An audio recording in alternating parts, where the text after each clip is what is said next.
It's So like, you know, like and you that hit your sounds yearly limit in 1 week if you go out with the right people. with the right bartender, yeah, 100%. Absolutely.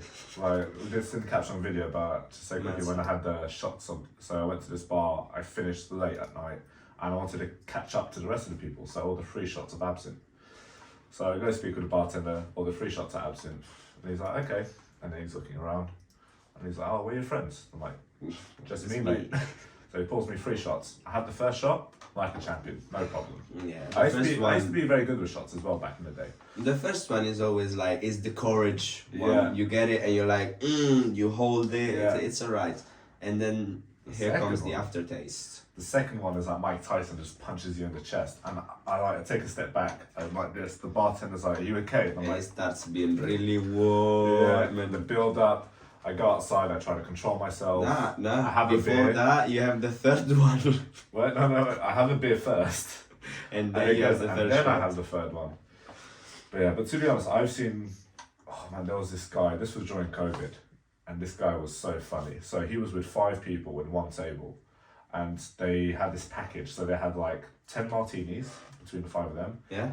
A bottle of I think they had Grey Goose, and then Yeah. they bought a bottle of Absolute. So they drank the bottle of Absolute first. They ordered shots of tequila.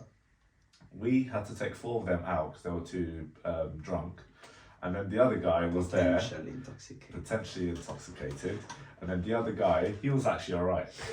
So we had to kick him out, and then he just sat there at the table with a bottle of vodka, martinis. They had beers, he shot tequila, and mate, He's just there, he's just sitting down, looking holding a around. drink, looking at everyone, and then we come up to him, was like, he's gonna leave soon. You're alright, mate? He's like, yeah, I'm good, mate. I'm good. I'm I'm living the good. dream. He's like, I'm good. And then we're just watching him, and mate, he's drinking. Every time he goes to the toilet, we're making sure that he's okay. And then he goes to the bar, and we think, alright, he's gonna ask for a tap water. And then he goes, can I get a pint? And said, sorry, we only do bottled beers. Alright, so can I have just 3 shots of tequila? And he has the 3 shots of tequila. And then Madness.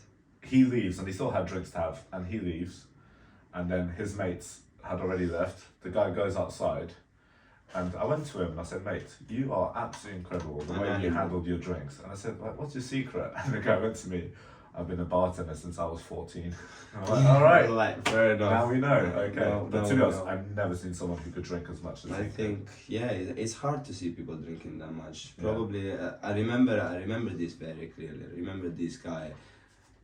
This was like after I left management. Went back to Barbican for like a month. That was the Yeah. most beautiful month ever. I Peace bet. of mind. You know, everyone was like, "Oh, I'm sorry that like you have to be in this position, blah blah. Don't worry, we'll get you to the bar soon." I'm like, mate, like I'm alright. I'm living the dream. Glasses don't complain. The cats don't, Yeah. like don't slur, don't scream at me. Like I just go around. If I do delivery, I'm even with the music I like, going around, just putting the boxes, making my OCD happy and putting everything in order. You know, Yeah, living the deliveries dream. were great when you have like your time there. Living the dream. And then I go to the bar, and there's this guy that arrives like I don't know 2 p.m. Yeah. on the bar. Is like I'm waiting for a friend. He sits at the bar in front of my station. It's super quiet. So it's like, oh, what are you drinking? I was like, oh, I really like bourbon, blah blah. I was like, okay. So I guess you'll go for something like an old fashioned, maybe Boulevardier. It's like, yeah, old fashioned, like classic. Just go with it. Okay, cool. Woodford, yeah, Woodford, blah blah. Make old fashioned. Boom. It's like I go around, go smoke a cigarette, come back. It's like 10 minutes gone. He's finished the old fashioned. Yeah. He's waiting for me to come back. I come back and the guy goes, just make me And another they one. do the please." rotating sign. Yeah, it's like, please another one. I was like, cool, let's go. And that's already 2:30. It's not his second one. Like almost finished. It's like, look at it. It's like, go. This scene keeps going on like every 15-20 minutes as the crowd builds up. It's like the bar gets busier and busier and busier. This guy left my station like at 9 p.m. His friend arrived like at 5 or 6. Yeah. Before his friend arrived, the guy drank by himself at least 10 old fashioned in my face. And then from 6 until 8, 9, they kept drinking, and this guy was going straight on old fashioned. He drank like 15, 16 old fashions in my face, and I was like, you know when you're a like 2 bartender, bottles of bloody bourbon. it's a bottle, 14 doubles. 14 Oh, yeah, doubles, you're right, a 14 little doubles, over yeah. a bottle. But then you need to consider, when you're a bartender, you have someone that you have a nice relationship with, like a guest that you're like, oh yeah, you like bourbon, this and that. And just give it that extra touch. Bar owners, I'm sorry, I'm very sorry. I know it's something you shouldn't do for the stock Hey. and blah blah blah, but It's still hey, fine. it's hospitality. Okay, it's hospitality. It's not like I'm a robot and it needs to be 50 ml spot on. There's the cunt that give him 40 and the nice guy that Well, that's give why him we 60. have a wastage option. Yeah, anyway. okay, exactly. That's why there's a way to cover. But yeah, it's Yeah. it's more than a bottle, and considering that I even put more than I should, Yeah. this guy drank a bottle and a half of bourbon by Easy. himself. But it's good when you know the bartender. Like, so you know the American bar, Savoy, which Yeah. is the #1 bar in the world. Beautiful.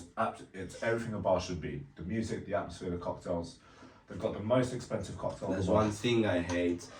Ooh, are you sure you I'm want to tell sorry. me this? Yeah, I'm sorry. It I'm might be sorry. the last time you're going to be on the podcast. I know, but Go for it. I'm gonna show it just because. I mean, No, go for it, though. it looks classy.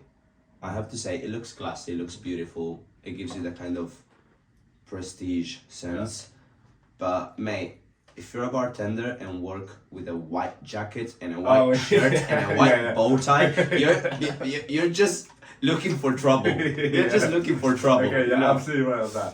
Mate, It looks pretty. Mate, yesterday when I was working behind the bar, white shirt, espresso martini, all of a sudden, oh look, I've got a few spots now. Yeah, you're right. The white is the worst thing to wear. I remember my supervisor when I arrived to London, when he got promoted into management, I got promoted as a supervisor.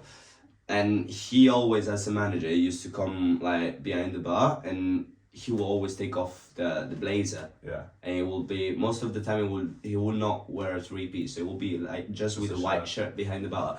And every time I will walk behind the bar with a white shirt, I will take blackberries or raspberries from the garnish tin and just go like, hey mate, how are you? And just tap on his back. And at some points, like 10 seconds later, because of course it takes like a bit for the shirt to get Yeah. wet with all the juice and the blackberry. And after it would be like, but the hell? I was like, see the color and just be like, I'm gonna kill you. Yeah. I was like, it's too busy. Like, you need to wait until we close and then we talk about it. But just so you know, I finish at 2 a.m, so you're too late. No, mate, white shirt Yeah. is suicide. No, it is. But when I went to Savoy, they had a great introduction when I was there the first time. And I love the place. And I used to go like once every 2 weeks. And they used to always have an old fashioned with a different type of rum. And then I remember one time I saw a Sipsmith vodka. And I was like, I was very curious about that. And I was like, let me see it. Oh, do you want to try it? So the bartender's like, oh, try it. And he doesn't give me like a 5 ml, he gives me 25 ml. Yeah, to it's taste. a shot. And then after that, I become curious about everything. I'm like, oh, what is that bottle there? Is that rum? Yeah, bring it on, mate. Yeah, I wonder, what? Bacardi, what's that? Yeah, exactly. I got really curious, mate. And yeah, and I call it research.